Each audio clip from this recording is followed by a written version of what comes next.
ఇంకోటి ఇంకోటి ఎత్తయ్యా నా మంచిదే బెళ్ళం కాపీకి ఇద్దరు క్లాస్మేట్లే ఇద్దరు 37 ఉంటాయి సుధాకర్కు పెద్దోడే 37 ఉంటాడా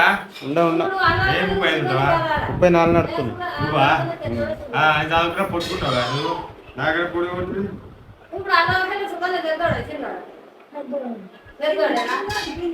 ఉండడా 37 38 ఏ ఉండా కానీ ఇక్కడ మొన్ననే 33 పడ్డాయి 10 లేచింది ఎవరు పంతుల పెద్ద